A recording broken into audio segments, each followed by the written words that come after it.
Dito tayo ngayon sa Tansa, Cavite to feature this single attached house and lot with 3 bedrooms, 2 toilet and bath at isang parking lot. Complete ang ating turnover, naka-tiles, naka-paint and partition. And for as low as, pwede mo na itong lipatan dahil marami tayo ditong ready for occupancy dito sa Las Brisas at Tierra del Sol subdivision.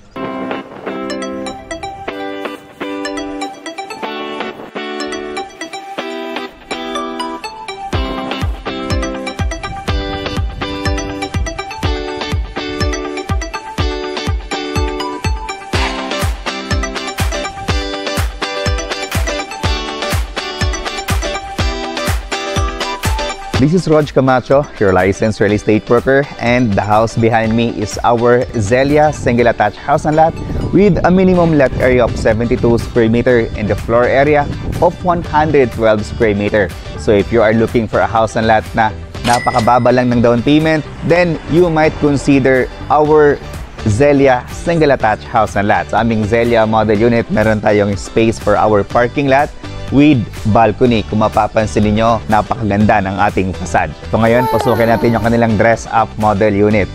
Okay, so this is our space for parking.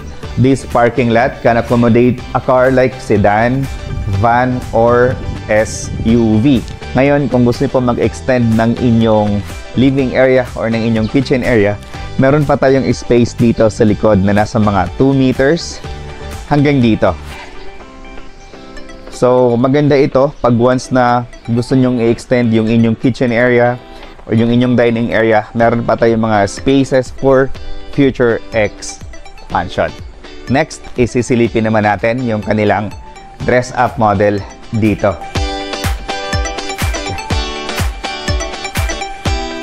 Okay, so next is our living and dining area. So, pagpasok nyo pa lang sa loob, as in, wow, napakaganda. Okay, so meron tayo ditong sofa na 1, 2-seaters, 3-seaters, another 1-seater na sofa. Tapos dito, kitang-kita natin kung saan pwedeng ilagay yung ating television. Yan, dito sa side na to.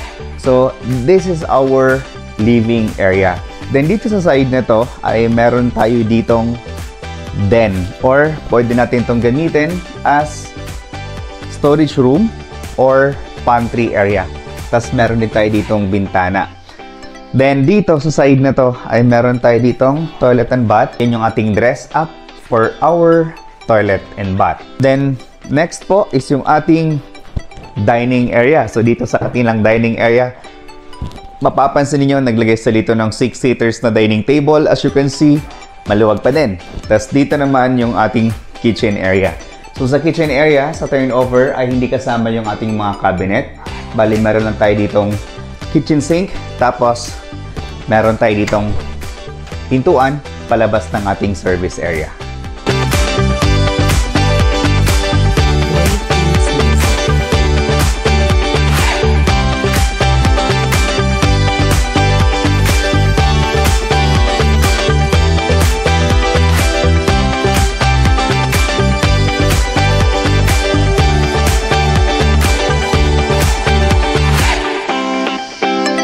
Dito naman sa ating stairs, wala lang ginamit na kahoy. So lahat dito ay buhos. Yung handrails natin ay tubular steel naman po na bakal. Tapos pagdating natin dito sa second floor, ay dito natin makita yung ating 3 kwarto. So first bedroom, naglagay sila dito ng single bed or even double size na bed. Kasyang-kasya naman dito. Tapos meron tayong bintana. Floor to ceiling height natin is okay. Meron tayong space for cabinet.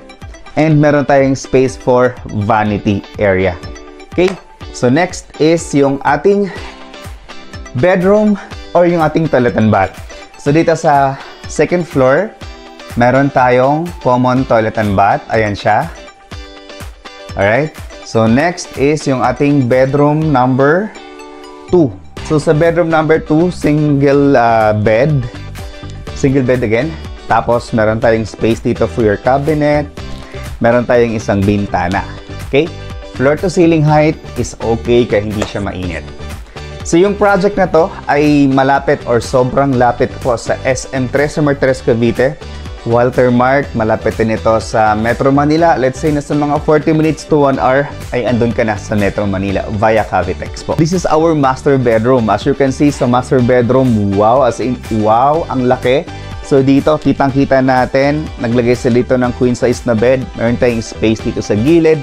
Meron tayong space dito sa gilid. So ito yung mga type ng mga master bedroom na gustong-gusto ng karamihan natin mga future homeowners and investors kasi hindi masikip tulad po nito.